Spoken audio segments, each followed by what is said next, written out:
All right, by my clock, it is 11 a.m. Pacific time, so let's get this going. Hello, everyone. My name is Michele Floriani. It is my pleasure to welcome you to our continued Return to Work webinar series. Today's focus is on the extended work from home scenario, and we're going to look at the policy, the people, and the problem solving that really makes up what all of us as employers are going through as we size up the unknowns. As a reminder, we have some great guests today. They're sharing their opinions. They are actually professionals, but when you make your big business decisions, you should, of course, consult your professionals.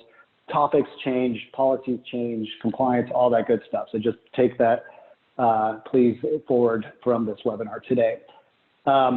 Excited to kind of go through the agenda. So we'll do a little table setting, and really we isolated a couple core themes that we are hearing from our dialogue with our clients. First is, a lot has happened with where employees are now working from as they work from home, a lot of movement, and there's some unintended and some really specific implications for that on employers. So we have Marina Tsatalis from Wilson Sonsini to cover that, as well as she'll get into also some of the subtleties and some of the things about discrimination and how the original set of policies that were rolled out intended to protect people can have some unintended consequences or optics, and how to navigate that as an employer. Then we'll switch to the new stress of being a parent. So I think all of us have, young working parents in our companies. This is a very tough time. Our Director of Wellbeing, Kaleana, Quibell, let's go through some of those topics, as well as what I like to refer to as cultural hide and seek. I'll set that up, but obviously it's about culture. And care to adjust the 2021 considerations. So a lot of us are starting to enter decision-making for 2021 plans as they pertain to healthcare and other decisions that maybe start 1/1. And so we'll take a little look at some of those themes and considerations. And then very excited today, we have Roland Ho from Sequoia and Kimball Parker from SixFifty, who are going to do a product demonstration of the Return to Work Center. So if you haven't seen that, definitely check that out. Some cool stuff they'll be highlighting today that we haven't actually shown in previous ones. I want to give a very relevant plug for a webinar we just added for Thursday. It is effectively part 2, and we're taking some of the themes around people and well-being, and we're double-clicking on that. So, working with parents, mental health, and company culture. Kaleana is going to run that. There'll be maybe a little deeper and a little slower paced session on those 3 topics versus today. As you can see, we're going to move pretty quickly through these, but hopefully give you some structure and some considerations and some action items that you can take forward with you. So register for that, of course, in our webinar and events section on sequoia.com. And also wanted to announce launching today, we actually have the new survey. So many of you have participated in our previous surveys, and we get great feedback from you guys on the value, and we get to bring that all together, synthesize it, put it in a digestible form, and send it back to you.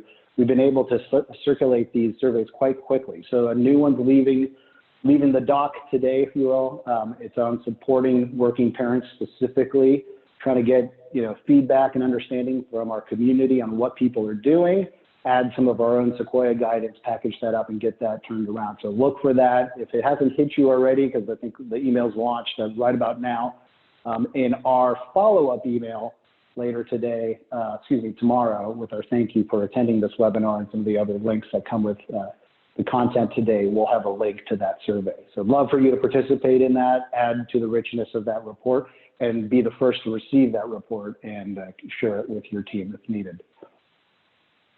Reminder, we are all, if you're listening in as an attendee today, you are in participant mode, so don't worry, you're not going to be on camera, your audio is going to be auto-muted, all that good stuff.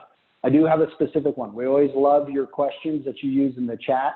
Knowing that we're doing a webinar in 2 days, love to hear any specific questions or thoughts, something you may want to dig into, particularly with those 3 topics, the culture topic, mental health, and working parents, but anything, because we read them all, we apply them to future content decisions, we try to get back to you if we see specific things we can answer. So use your chat, light it up today, that'll help us a lot navigating forward.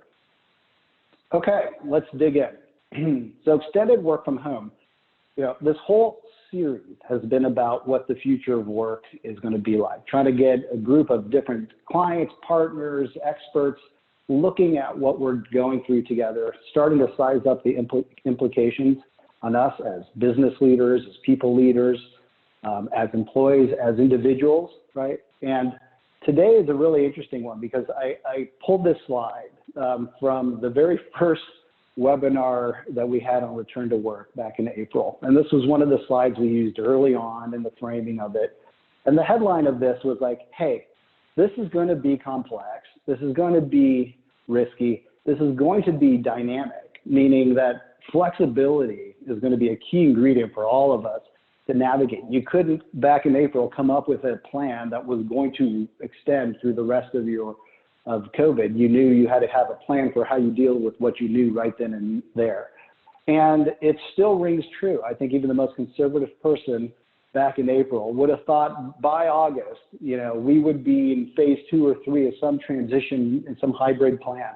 And while some companies have actually charged forward and they have their reasons and they're doing it with conviction and commitment to those reasons, many have actually also held back, seeing some of the bigger players who were really risk averse or had their reasons for not coming back, have kind of set a bit of a pattern. So we find ourselves today nearing a kind of a 6-month window for many folks who've been working from the home front. And I think it's safe to say a lot of the core symptoms of that transition have fully bubbled up. They're there for us to deal with. And some new ones keep getting added. And so today is about looking at some of the root causes behind those symptoms and trying to understand, again, what it means from a legal perspective and also what it means from a people and HR perspective. So that's kind of the two sides. We're going to look at some things today. I wanted to start with a little bit of polling, though. Get your involvement. So everyone sit up, get near your keyboards. We're going to just do a quick challenge. We're actually focus here on the negative for a sec. What are the biggest challenges as you sit here today thinking about the challenges in front of you and your people? So I'll ask you to move quickly because I've got to keep us on pace here. So you got, maintaining your productivity, keeping your people healthy, like in a complete way, or staying compliant. And by the way, I made Camille remove all of the above because I'm pretty sure many of you would have wanted to push that button. I'm like, nope, let's find out what people feel. So keeping people healthy, mind and body, keeping them balanced, and some, productivity and staying compliant. Very cool.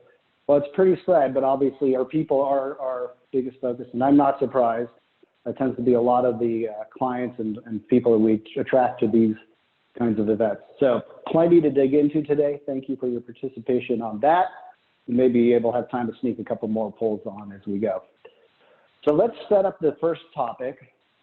Again, this realization that our employees are finding themselves all over the United States, maybe all over the world. The running joke I have is, one day your employee's on Montana Street, and the next time you talk to them, they're in Montana State. And there's some pretty big implications to a lot of things tied to payroll and obligations as an employer. So to dig into that, I'm inviting up Marina Tsatalis, who is my hero. David Letterman used to say, a friend of the program. Marina has been on our webinar series several times. We've been so thankful to have her. She stands at the intersection of so many conversations happening right now between companies and the compliance and legal considerations that they have to factor in. Has produced some awesome thought leadership. So go check that out on Wilson Sonsini's blogs and website and social. But welcome, Marina. How are you? Thanks for tuning in today. Very good. Thank you. And thanks for having me again. Oh, awesome to have you. Thank you so much. So I'll turn this over to you to kind of set up the topic and dig in. Thank you. Great. So what we're going to talk about here first is our newly scattered workforce. And as McKelly was saying, and as it identifies in this slide, employees are looking for ways to escape high cost and maybe confined living spaces or seize the opportunities presented by extended remote working situations. When an employer tells its workforce that the physical offices will remain closed and remote working arrangements will stay in place for many months ahead, some employees, maybe more than some, start to consider whether staying in their current living space makes sense. They may be paying very high rent for a small apartment in New York or San Francisco. They may be sharing space with others, or the space may have become too small because all of the residents are now in it all of the time. And others may see extended remote working arrangements, as I say, as an opportunity. I've always wanted to rent a house in Santa Barbara or Mexico, and others are moving back home and staying with their parents or other family, or simply seeing the situation as a chance to move somewhere else, either short-term or on a more long-term basis, or sometimes they don't know for how long. And there are a number of issues that this exceeding mobility creates for employers. It's important for employers to know where their employees are located, where they're working from, and what the requirements are of the states and localities to which they may have relocated. Because the requirements and the rules relating to employment vary state by state, and they may be very different in the new location. And that may impact a number of important issues relating to the employment relationship. And we've listed on the slide some of the issues to consider when considering the scattered sort of mobile workforce. Registration and licensing requirements. Registration, am I as an employer licensed to do business and registered to do business in that state? Licensing requirements for lawyers and doctors and other professionals.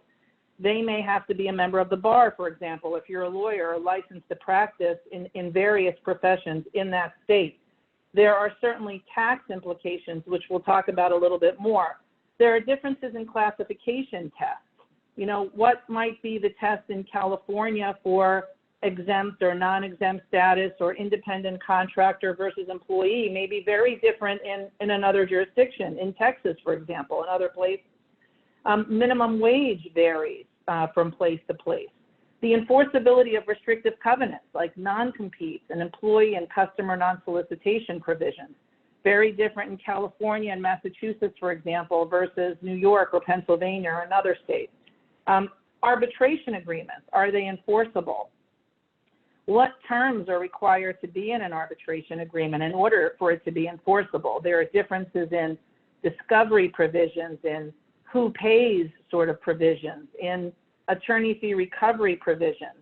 Sometimes, many times, an arbitration agreement may say, we're going to use a person affiliated with JAMS or AAA, and where that person moves, there is no JAMS or AAA office. So there could be wide differences in terms of the arbitration provisions. Protected categories. Some localities in particular add certain protected categories that may not be protected where the employee came from. Available claims. There are differences in causes of action, in statutes of limitation for various claims. There are definitely differences in leave laws and entitlements that employees may have in their medical coverage, among many, many other considerations. Immigration issues may be impacted. So you'll see here, it's safe to say there are many, many implications and things for an employer to consider when their employees move around. So employees, as it says, may be protected by the law of the state in which they live and work and or the governing law of their agreements with their employer. So you may have an agreement with your employees. It may be in their confidentiality agreement, it may be in their offer letter, it may be somewhere, or maybe your policies are just drafted to comply with a certain state's law. And the issue is that the law that will govern if the employee goes and lives somewhere else, especially if it's a long-term arrangement? And many times courts will conduct an analysis around the choice of law provision to see if it makes sense. So just because you specify a particular law will govern doesn't mean that it will if it no longer makes sense. And the question, in short, is what kind of a connection does that selected state's law have with the situation, with the employer, with the employee, where the events are taking place, for example. So you may find yourself in a situation where another state's law will govern. And again, as we mentioned, there's the registration issue, making sure you're qualified to do business in the state where the employee now resides, especially if it's long-term. There may be contributions needed as an employer for purposes of unemployment and workers' compensation. You'll need to check the standards for worker classification and modify classifications as needed. Some of you may be familiar with AB5, with the ABC test, which works and is prevailing in certain states, I could tell you that it is not the standard in many, many other states. And if you're in a place like Texas, for example, it's the control test when you're talking about whether someone is an independent contractor or an employee. And then Texas uses other tests in other contexts. And so you'll need to be familiar with what those are so that you can make sure that the workers that you have in those locations are properly classified if they're staying in another location. Confirming coverage with your benefits provider, your health insurance provider, for example, and making sure that employees still enjoy the coverage, even if they've moved to another location that wasn't contemplated or maybe where you don't have operations. Determining whether employment agreements should be amended, including to confirm at-will status. You know, McKelly mentioned Montana. Montana, fun fact, is the only state that does not default to an at-will employment rule. So in every other state, employees work at will. That's the default rule. You can terminate them with or without cause, with or without warning or notice, except for an illegal reason. But in Montana, at-will employment only lasts for the probationary period, which is usually the first 6 months of employment, unless there's another agreement at the outset of employment. And thereafter, you need cause to terminate the employee. So if one of your at-will employees picks up and moves to Montana, now you're going to need cause to terminate that employee, for example. And of course, check the laws against discrimination and reviewing your handbook and your policies. I mentioned before, and you'll see on the next slide, there are some tax issues to also consider. We've laid some of them out here, and it's very important to check with your state and local accounting firm or tax attorney to make sure that you are following the rules with regard to withholding and tax treatment for employees. The mobile employees really raises a lot of tax implications. And from short-term to permanent moves, the deployable sort of workforce carries a range of tax challenges. There's income tax and Social Security tax issues, the number of days the employee is present and works in the new location, the activities they're conducting, how much employment income is attributable to those work duties, and other issues will determine how the employee is taxed under our domestic tax rules. And of course, if people go to foreign countries, many countries use different measures for tax residency depending on days, consecutive days, and other sometimes less tangible measures. And so those are all issues to consider.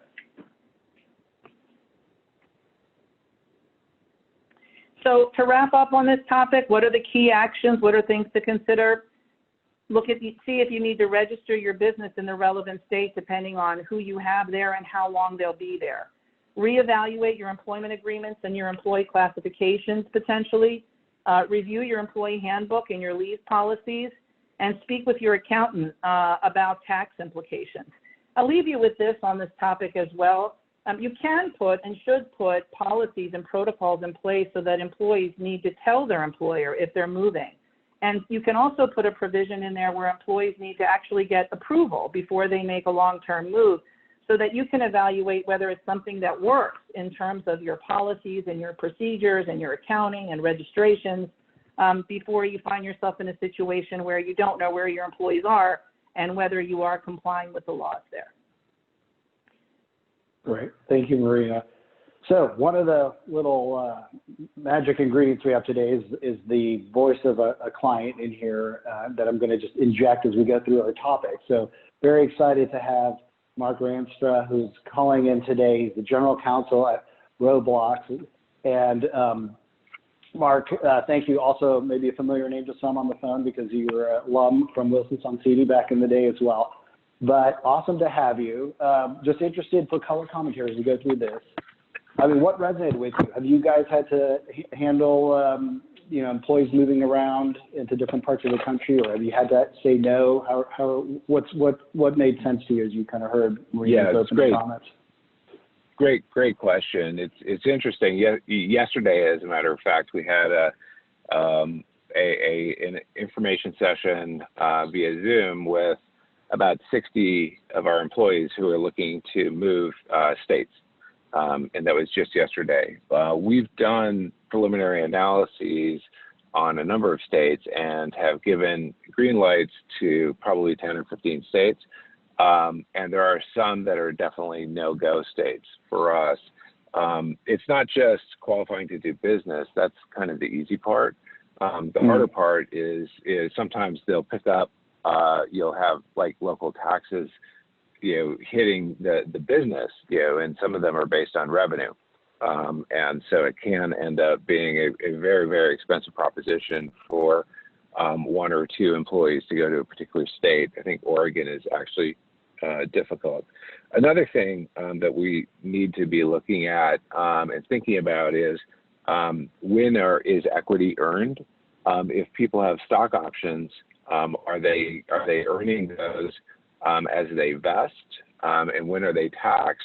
And if a state is different, you may have an employee who doesn't realize that they've moved themselves to a state where they may have unexpected taxes associated with exercising stock options and things. So there are a number of issues, very, very topical right now. Yeah, wow. I can see that really getting someone in trouble. Thank you for that. We'll be back in touch with you in a little bit. So Marina, mindful discrimination. Set this up for us and break it down. Thanks. Sure. Another sort of current topic that we're seeing now is potential discrimination and feelings of being marginalized. So employees may feel marginalized when they're excluded from the office because they're in a high-risk category, sort of a paternalistic model. The CDC has identified a number of groups who are at high risk of complications if they're infected with COVID-19, and they are people who fall into some protected categories: older workers, pregnant women, employees who have certain underlying medical conditions, who are immunocompromised, for example. And employers sometimes, and I fielded a lot of questions about this, may say, well, maybe you shouldn't come in, even if we're having others in, sort of to protect you. And that may result in a discrimination claim. We're actually seeing some pregnancy claims being filed in a variety of scenarios here, and sort of the flip side of it, which I'll talk about as well. So that's the issue. And the challenge, of course, is avoiding discrimination when implementing safety measures. And also, sort of the discrimination issue comes up with people who are diagnosed positive with COVID-19, and whether they're stigmatized or ostracized, marginalized. That's a lot of words. Because other employees don't want to work with them, or the employer is afraid to have them back in the office, even after they've recovered and satisfied either the symptoms-based or the testing-based strategy that the CDC has put out. So what to consider, and we'll talk about these things, but workplace accommodation, modifying policies, confidentiality of health information, and we'll also talk for a minute about whether COVID-19 constitutes a disability. So on the next slide, you'll see that there are, some steps here, some recommended steps and things to consider to avoid falling into a discrimination situation. So you can't automatically exclude high-risk employees who want to come to work. If someone falls into one of those high-risk categories and they want to come, you need to engage in an individualized dialogue with that person to see if there is an accommodation, some steps you can take, telework or otherwise, to enable that person to continue working. You can only prohibit a known high-risk employee from returning if their disability poses a direct threat to their health that cannot be eliminated or reduced by a reasonable accommodation, which is a pretty high bar. Carefully consider requests for accommodation. I mentioned we talk about the flip side of this. There are employees who are requesting accommodations because they have a heightened risk, and there are employers who say no. And there are claims being filed, particularly by pregnant women, who are fired, for example, for declining to work directly with COVID-19 infected patients, or in other scenarios that they feel are, present a heightened risk in light of their pregnancy. And the advice there is really to treat all requests to work from home and other relief as potential requests for accommodation, and go through an individualized analysis to see if an accommodation is required and appropriate there, and if you want to do it anyway. Consider potential adverse impacts of policies and reward systems. And we're going to talk about this a little later on in this presentation some more, but It may be the case that female employees may be bearing heavier child care or other family-related responsibilities, elder care, for example, and they may have difficulty meeting certain bars, certain in-office requirements, hours-based requirements for bonuses, et cetera. And the question is whether there can be an adverse impact claim there. And to avoid that, we really have to think about whether those requirements and standards are rooted in business necessity and are job-related, and we'll talk about that. I mentioned before that individuals who are infected with COVID-19 sometimes are marginalized and treated differently upon their return. First of all, it's important to keep all health information relating to COVID-19 and other medical issues confidential. The ADA requires that, and to not treat recovered employees differently. So if they satisfy either the CDC standard or if you have a higher standard for ending self-isolation and they come back to work, making sure that those employees are not treated differently or ostracized because they were infected with COVID-19. And you'll see on the next slide, we'll talk about whether for a moment COVID-19 is a disability. The ADA defines disability as set forth there. It has to be an impairment that substantially limits one or more major life activities. The EEOC has not told us yet whether COVID-19 is a disability, and I suspect the answer is that it depends. You've seen on the news that some people have COVID-19 and it's relatively light and it passes relatively quickly and they make a full recovery and they can resume their normal day-to-day activities.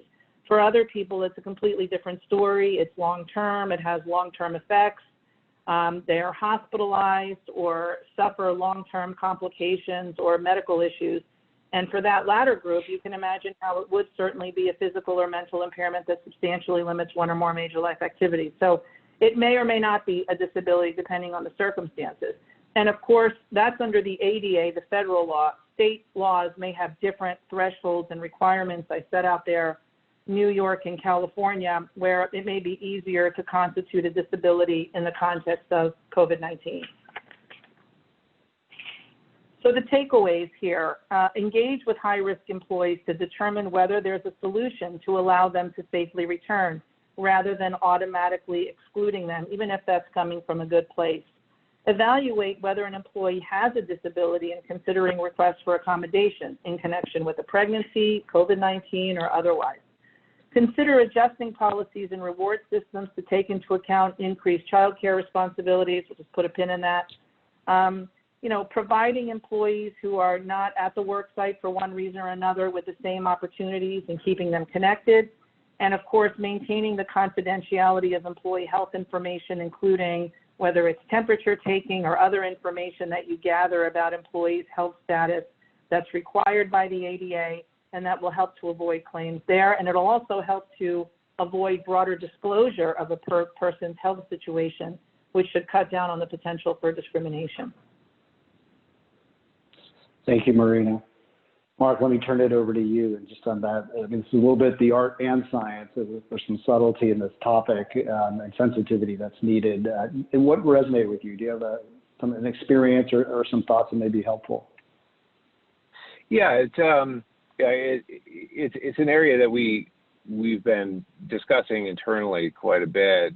One of the, I guess, benefits of our current situation is no one can be in the office, and we've actually laid out a policy where no one will be required to be in the office until at least July of next year.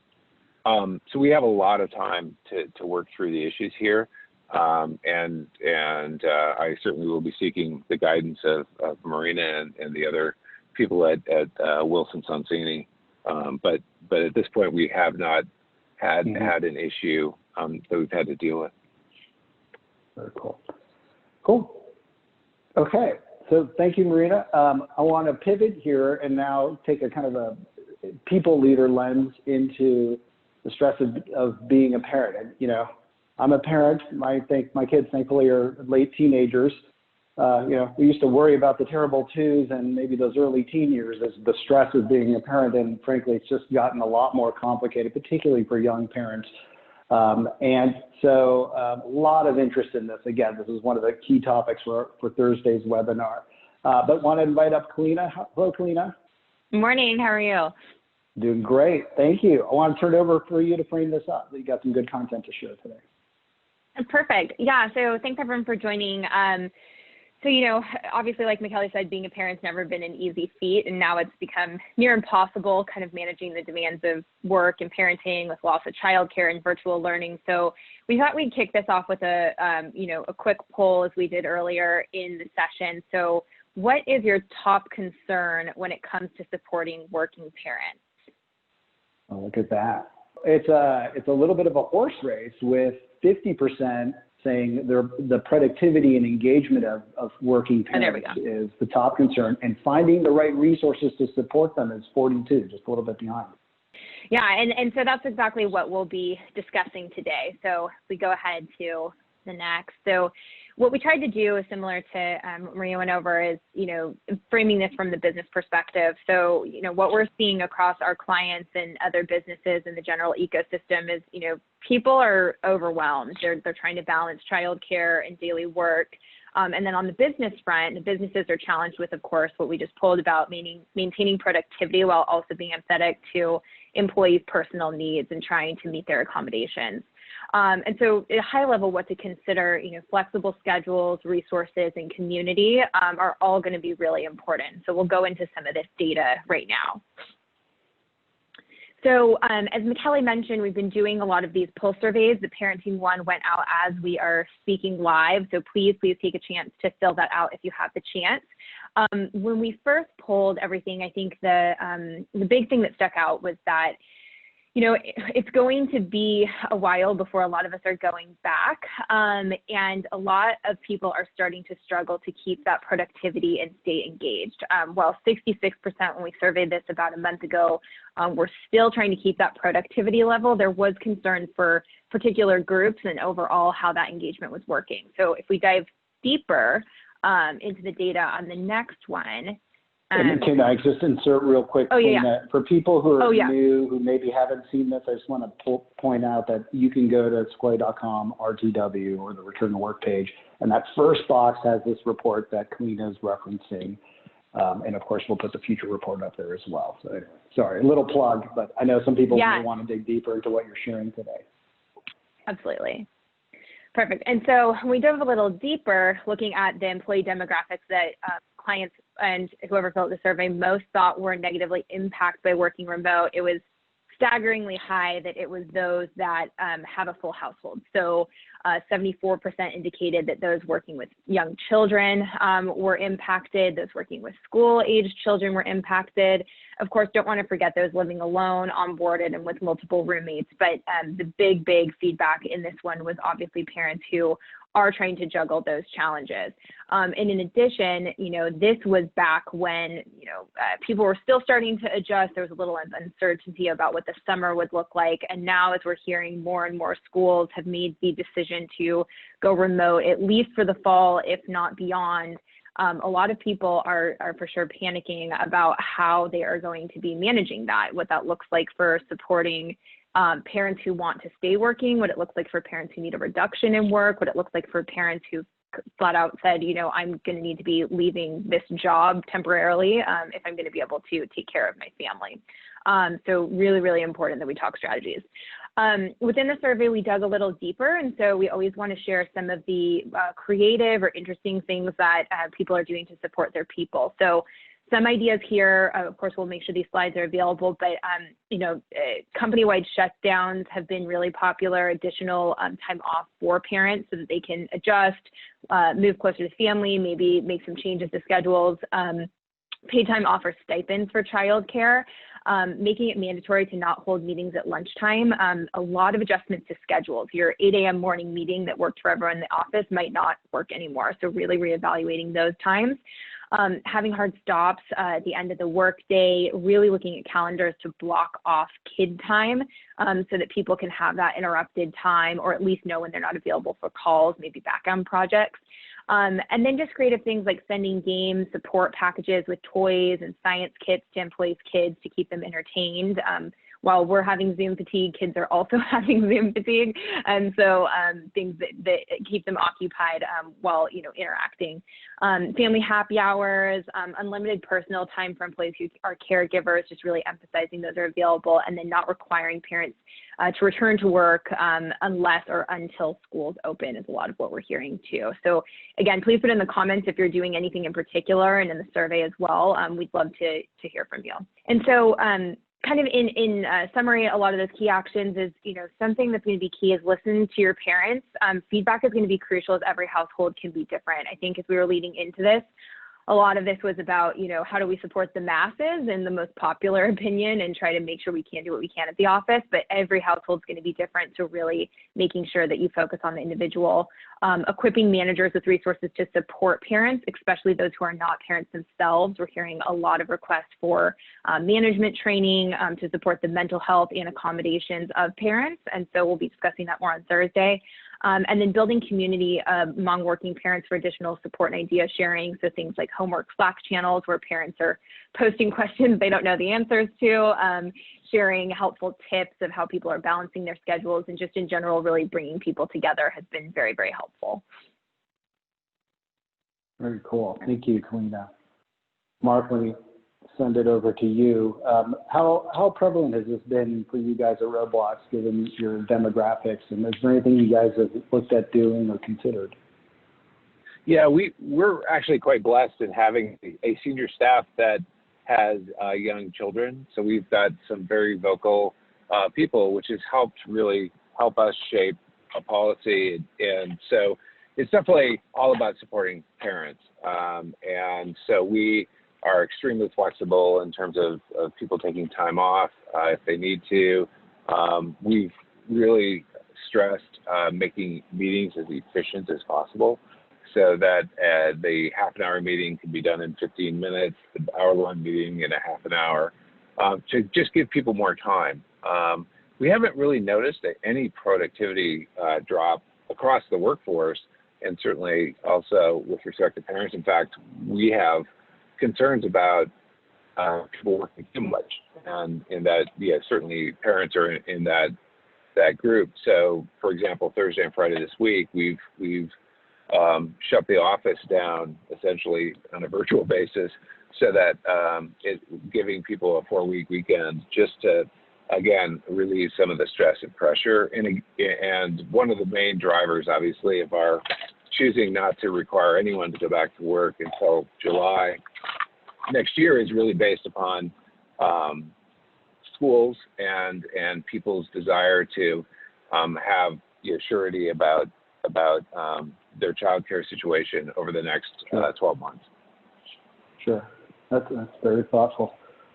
Thank you. So I'm gonna jump ahead to Care to Adjust, our last topic, and again we'll go deeper on the culture topic on Thursday. So just to keep us on schedule, and so Kaleana, let's just dig in on this one right now. Obviously, timely moment of the year for many companies who are actually sizing up their 1/1 plans and decisions, and there's so much to consider this year.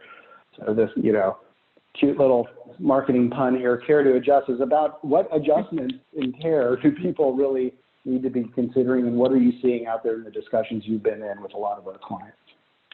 Yeah, and this is super timely. I mean, it made me very hopeful, actually, that the winning poll answer, the biggest response was that 63% of you were focused on keeping minds and bodies healthy, because that's really what we've been hearing and what we're trying to focus on here. So, as we're hearing companies going back in January and July of next year, it's really kind of focusing on how this is all taking a toll on people's physical and emotional health. I mean, even an hour into this webinar, you might be noticing you're hunched over, maybe you need to refill that coffee, you're multitasking, reading the news, and are all ready to come back to this more idealistic talk about what positive change we can make.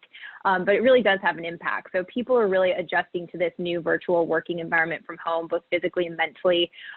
Businesses are challenged with lost productivity, and I loved, what Mark brought up is employee burnout. So some employees aren't able to accomplish as much, some are accomplishing way too much and not finding that right balance. And then, of course, home accommodations, as people realize that that kitchen desk setup is not going to last beyond the 3 weeks they thought it would, as you might be in this position for a year.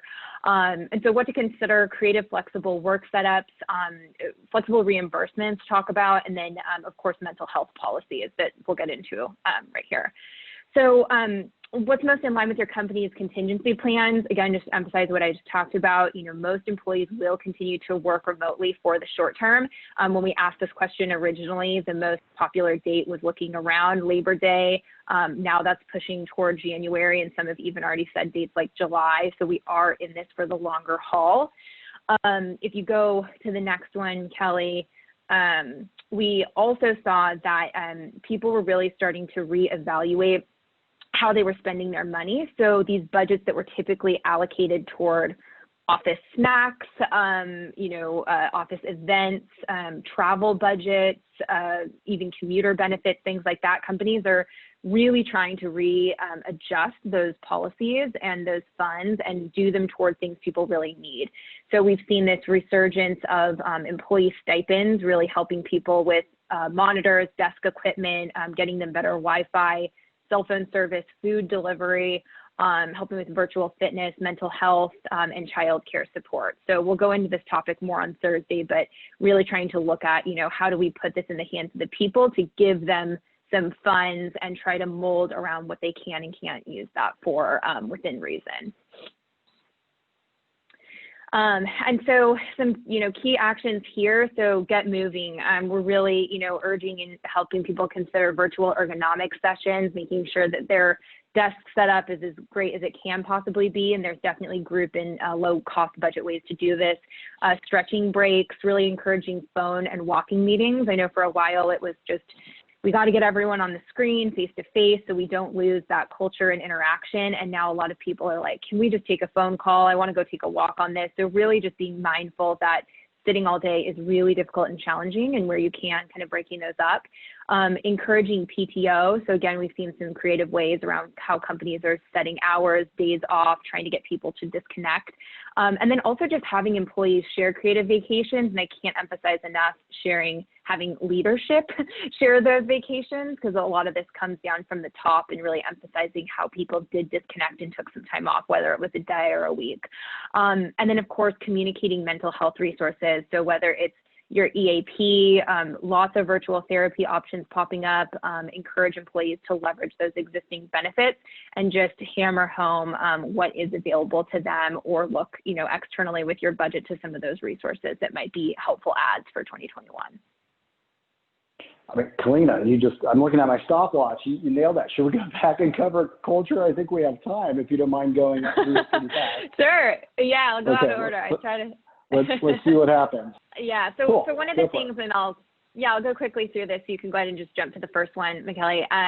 It's called this concept of cultural hide and seek. So something that's really challenging is that, I say this with a grain of salt, but people are missing the office. And when I say that, like, maybe not the commute, maybe not the hours they were working, but the community environment they signed up for. A lot of people took their jobs after doing a tour of the office and meeting the people and seeing, the interactive collaborative conference rooms, and all that's gone away. And so businesses are really challenged with how to maintain a culture built on office amenities and on-site events and collaboration. So how do we keep those values really alive and strong, knowing that all of our people are very dispersed and might continue to disperse even further in the short term. And so really kind of what to consider here is, we've been having these discussions of, what's worth recreating and what's worth changing. So what can we carry on about our culture and our values that will work remotely, but also how do we think about how we have to be realistic and change some of those things that were big lures to our office, but how we still attract people to stay at the company and not just leave for a job with a better salary or other pulls. So if you go to the next, one of the things that we saw in our employee engagement, and we talked about this a little bit in the next one, but is really focusing on the changing needs of your people. So whereas before, a lot of people might have been really pulled to having an on-site fitness center or having really collaborative events, or the location it was downtown, all of that is a little irrelevant right now. And now it's more about how is the company taking care of me as a person. So looking to mental health resources, again, those stipends that we touched on, and ergonomic support, productivity tools, which really includes some career coaching and things. We're getting a lot of people who are feeling very disconnected and need support there. And then also working at, financial well-being resources. This is an economically stressful time for a lot of people, alongside of the child care. So I think those are some of the big things we found. And then, of course, this flexibility. So we've seen this increase even more so, and we'll touch on this in the parenting survey we did, but when it came to, are you allowing people to have flexible work hours, we're really noticing that the standard Monday through Friday, maybe 9 to 5-ish work week really is not going to work for a lot of people. So we're seeing some very interesting ways that people are redesigning job sharing, doing maybe 4-day-a-week, 10-hour days, letting people trade off with their spouse to work Saturday, Sunday if it works better, evenings, mornings. So the hours worked really is going to change, and companies are indicating that in the data we're finding. And so as some creative ideas, we always love sharing these, sending gift certificates for people to order lunch. If you have a lunch meeting, you can still make it a lunch meeting, getting creative with some of these tools. Assigning everyone a buddy who checks in with them regularly. Again, I know we talked a lot about working parents, but we can't emphasize enough those living alone, other caregivers. Like, it's really, really important to take care of people. Launching weekend online events during like Memorial Day, giving some people who live alone but can't travel something to do. Sending care packages, even if that goes along with the buddy system, or just giving people something creative you might have done in the office. And allowing the employees flexibility to work from other locations. Again, take some of the lessons learned about how long and such they're able to do that. But really, we've found that so many people are saying, we have people who have to move in with their parents for childcare, or they couldn't stand living alone in a city that was all shut down. So definitely looking at compliance and considerations for that. And then, of course, kind of creating some of these like spinster Slack channels, allowing people to do events together, even if it's virtual wine tasting, a magic show, things like that. People are worried and they're looking for these suggestions. And so to recap all of that, the needs, schedules, and mindsets of your employees have changed. So really considering like how will your new culture reflect those, and how do you evaluate that? Leveraging your company values, but connecting them to how they work in this new context. So at Sequoia, for example, we've always emphasized a lot of our relationships and building, and having fun has always kind of been a given. And now it's something we have to work for and really figure out how we're going to build this fun in-person community that we had online. And then assessing employee needs and reallocating budget where possible. I talked about that a little bit before, but really emphasizing, what were the things we were spending money on? What do we not imagine we will spend money on in the new year? And how do we reallocate that towards some resources that really matter right now? Very cool. Mark, let me throw it over. Those two topics going to combine. Maybe just an example of, something that's worked. Because the gaming culture already, gaming industry has a strong culture. Roblox is famous for, the passion of the employees you have there. How do you replace that? Is there anything that's worked unusually well for you? Yeah, so it's great question. Certainly we're doing things like giving a stipend to buy office furniture. We have ergonomic experts who people can use to kind of help set up their home office, things like that. But from a cultural perspective, first I'm having chocolate tasting with my group next Friday. But one of the things that we did, and we've always done, is we've had town halls quite regularly, and we have this section called Ask Me Anything. And so we started doing the town halls via Zoom, and we'll have 600 or 700 people on those town halls, and they can ask any question of anyone. And so it's kind of a fun way to kind of stay connected. But at the end of it, we've created a play space, and we're testing different features. And so we have everybody join in the same virtual kind of game, and run around and chat and talk to people and jump up and down and do whatever they want. So it's a bit of a kind of an organized play for adults. But it's worked out just fantastically. The artists set up the outside of our office so that you're running around the outside of our office playing and talking to people. That's cool. That's awesome. Thank you for that. Okay, so let's jump ahead now to the Return to Work Center. So I know we have a lot of new folks on today. wanted to quickly set and introduce the Return to Work Center. This is a solution that Sequoia put together as we started realizing our path to returning to work was going to require software, frankly, and it was going to be complex and needed some structure. And so we came up first with a framework, and through that, the 5 stages of the framework helped inform how we wanted to add functionality to the service experience. We released a playbook, of course. You can get that also on the Return to Work page on sequoia.com. The Return to Work Center for us, it's a little different probably than other solutions you've seen out there, because we really, it's not as much about the actual return to the office as you would think. Naturally, there's a lot of features and functionality for that very specific use case, but because it's on the Sequoia platform, it's able to leverage all the same information and all the same kind of management of what you would do for your well-being and your healthcare and all these things on both the management side and the employee side. There's a lot of synergies about just taking care of people, right? So as we're going through this COVID journey, as you saw today, the mental and physical care is really important. And so have that be an integrated experience so that someday, hopefully in the future, when the actual return to the workplace is a thing of the past and people are locked into a hybrid model of coming and going, we can still take care of them as employers. And that was really the design focus of the Return to Work Center. So to kind of show you, though, some of the features and functionalities and give you a quick tour, as well as highlight the SixFifty part, right? The Wilson Sonsini and SixFifty collaboration we had in this, the Work Center. I wanted to invite up Roland Ho, who's the VP of Data Science and Analytics. And if that wasn't enough, he's also the program leader for the Return to Work program. And Kimball Parker, the CEO of SixFifty, who drives the policy engine at the Return to Work Center. So welcome, gentlemen. Thank you for your patience as we got to you here. Roland, let me just turn it over to you to do a quick, 5-6 minute demo. That'd be great. Perfect. Thanks, McKelly. All right, so I'll take us through a real quick tour of the Return to Work Center here today, and then turn it over to Kimball Parker to talk a little bit about the SixFifty engine. So Return to Work Center is part of our larger HRX platform, which you see on the left-hand side here. We'll go ahead and add the Return to Work Center and get started. If you have international locations, this does work globally as well. We'll skip that for today. And you begin by adding a location. So we have an Arizona office, typically has a capacity of a little over 100 plus seats.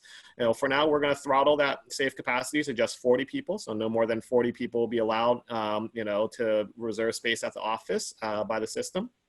And then we can set a location manager who will have oversight over the Arizona office, define a medical record access manager who would be the only one who can see individual responses of employees to their daily screening questions, and then a shift manager who can review and approve ad hoc reservation requests. And go ahead and also, you can also add shifts. So for some folks, they're defining like a Monday, Tuesday cohort, as well as an alternating Thursday, Friday cohort. Other people will use this to define, say, a morning shift or an overlapping with an afternoon shift, or just a straight up, 9 to 5, Monday through Friday shift. You can go forward and create your cohorts here. And, give the cohort a name, give it a cohort captain. This person would be the one who can see who has finished their screening questions and follow up with people who haven't done their screening. You can go ahead and add a screening due time. So if you set at 8 a.m., then employees would be able to start doing their daily screenings starting at 5 a.m. And if they haven't completed by 8, they'll get a quick reminder to please do so. You can also then define, whether someone needs to have completed a negative COVID test before coming back to the office, and then what frequency of retesting you want. And then also whether you want them to upload a PDF or a photo document of proof, or it's just a personal kind of attestation. We can go ahead and select folks to add to this cohort, and then pick from, so we have 5 templated CDC questions that you can use as a default, or you can also go ahead and create your own custom questions here. And once you've done that, you can go ahead and create the cohort, and we'll go ahead and activate the cohort. And then this is what your employees would see on their mobile app. So they would acknowledge and accept their return to work policy. They can confirm that they've tested negative if you've set it up that way. go ahead and confirm that. They can do their daily screening. So, were you in the office yesterday? Yes, I was. Have I developed a new fever? No. Had a new cough? No, I'm good there. Available to come back to work? Yes. And then I would get a green, little card here that I can show to, someone at the door. So if you have a security guard or an admin, checking people for their green badges, this confirms that they've, answered the screening questions and didn't have any answers that would prevent them from coming back to the office. And let's say I have a Monday, Tuesday, cohort schedule, but I also want to make a reservation for this coming Thursday. I can go ahead, do that, pick which office I'm, going to reserve for. I'm going to reserve for Arizona, pick the date and time, and go ahead and submit that into the system. And then on the admin side, the reservation managers or location managers can come in, check the inbox, look at reservations, see, let's say, Eddie, review the reservation. I know there's a big sales meeting, go ahead, and approve that for them to come into office. I know Tim, is coming in mainly for just kind of personal peace and quiet time, but, we're pretty full in the office that day. I might go ahead and, decline that reservation, for now and ask them to come back a different day. We can also see here that, for some cohorts, if there's something going on, I see someone's, answer that they are sick. So I'm going to go ahead and quickly, tell everybody in this cohort, please go ahead and stay home for now while we, figure out the details of what we should do next and deactivate that cohort. Everyone gets a quick push notification and a card to say, please stay home for today. And then if we want to look at, what's going on in some other cohorts, I can click in here, see, this person is yellow, click in, looks like they only, answered 4 of the 5 questions in a way that would allow them to come back to the office. And if I have medical record access rights, then I can actually go in and even see the details of their specific questions, no fever, no cough, but do have this, new weird muscle ache. And then, based on that, kind of decide what we want to tell the cohort to do.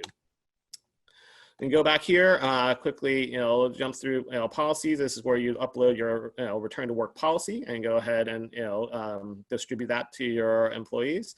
And then little insights, tab for seeing, metrics about how many people are available to return to work. And then if you need to download info about, what, who's been in the office on what days, you could do that there.